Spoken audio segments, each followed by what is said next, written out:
সবগুলা বাকি ডিপ্লোমাধারীরা 10ম গ্রেড পায়, কিন্তু আমরা 10ম গ্রেড পাই না। আমরা আজকে আমাদের সেই বৈষম্য নিপাক দেওয়ার জন্যই আজকে আমরা সবাই একত্র হয়েছি আমাদের 6 দফা দাবি নিয়ে। একজন ডাক্তারিদের বিপরীতে 3 জন নার্স, 5 জন টেকনোলজিস্ট দরকার, সেখানে আমাদের টেকনোলজিস্ট মাত্র 8000। আমরা চাই আমাদের 10ম ডিপ্লোমাতে 10ম গ্রেড দেওয়া, এটা অযৌক্তিক আমার কিছু মনে হয় না। আমাদের নিয়োগ ঠিকমতো হচ্ছিল না, তারপর যে সবগুলা বাকি ডিপ্লোমাধারীরা 10ম গ্রেড পায়, কিন্তু আমরা 10ম গ্রেড পাই না। আমাদের আমরা মেডিকেল টেকনোলজিস্ট এবং ফার্মাসিস্ট বিভিন্ন কারণে আমরা দীর্ঘ বছর যাবত আমরা বৈষম্যের শিকার হচ্ছি। তার কারণে আমরা আজকে আমাদের সেই বৈষম্য নিপাক দেওয়ার জন্যই আজকে আমরা সবাই একত্র হয়েছি আমাদের 6 দফা দাবি নিয়ে। তো 6 দফা দাবিগুলো যদি আমরা বিশ্লেষণ করি, তাহলে আমাদের সর্বপ্রথম দাবি হচ্ছে স্বতন্ত্র পরিদপ্তর গঠন, আমাদের 10ম ডিপ্লোমা ফার্মাসিস্টদের 10ম গ্রেডে পদায়ন, এবং যারা আপনার বিএসসি করেছে বা গ্রাজুয়েট ফার্মাসিস্ট এবং মেডিকেল টেকনোলজিস্ট, তাদের আনুপাতিক হারে তাদের নিয়োগ প্রক্রিয়া প্রদান করে তাদেরকে নিয়োগ দেওয়া।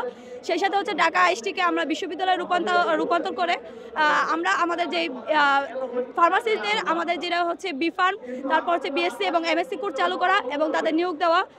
সেই সাথে আরও আমাদের যেটা ডব্লিউএইচ এর আনুপাতিক হারে আমাদেরকে পদসৃষ্টিপূর্বক আমাদেরকে নিয়োগ প্রদান করা। সিল্কোর সিল্ক অ্যান্ড শাইন, যাতে আছে আর্গান অয়েল ও ওট প্রোটিনের গুডনেস, যা আপনার চুলকে রাখে হেলদি অ্যান্ড শাইনিং। মোটামুটি আমরা সকলে আমাদের ন্যায্য দাবির জন্য এখানে আন্দোলন করতেছি। তো আমরা আমাদের দাবি বাস্তবায়ন না হওয়া পর্যন্ত এভাবেই লেগে থাকবো।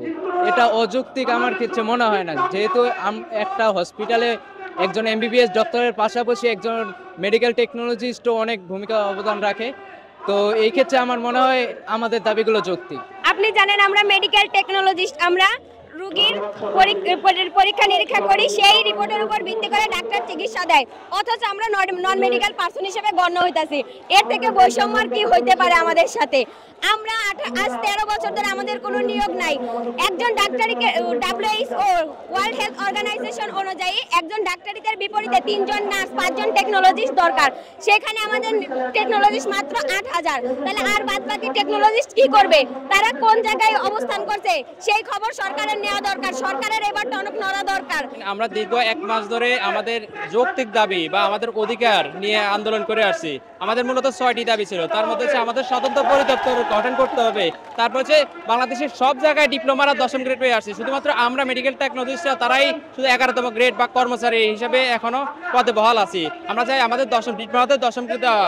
তারপর 2008 সাল থেকে আমাদের গ্র্যাজুয়েট মেডিকেল টেকনোলজিস্ট সার্কুলার 2008 সাল থেকে গ্র্যাজুয়েটদের শিক্ষাদান করা চালু হয়েছে, কিন্তু এখন পর্যন্ত স্বাস্থ্যখাতে কোনো নিয়োগ দেওয়া হয়নি। আমরা চাই স্ট্যান্ডার্ড সেটআপের মাধ্যমে আমাদের গ্র্যাজুয়েটদের স্বাস্থ্যখাতে অন্তর্ভুক্ত করে এবং স্বাস্থ্যক্ষেত্রে আমাদের এই স্বাস্থ্যখাতে আমরা যে অবদান রাখতে পারি সেটা যাতে সরকার নির্দেশ দেয় আর কি। যেটা আমরা গ্র্যাজুয়েট মেডিকেল টেকনোলজিস্টরা সবচেয়ে বড় বৈষম্যের শিকার।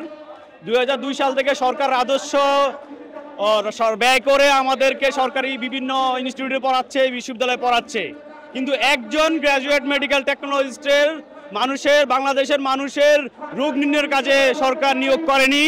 এতে করে যেমন আমরা গ্র্যাজুয়েটরা বৈষম্যের শিকার হয়েছি, দেশের মানুষ তাদের যে রোগ নির্ণয়ের যে পরীক্ষা নিরীক্ষার যে সুযোগ, যে সুষ্ঠু যে পরীক্ষা নিরীক্ষা, সেটারও দেশের মানুষ একটা বৈষম্যের শিকার হয়েছে।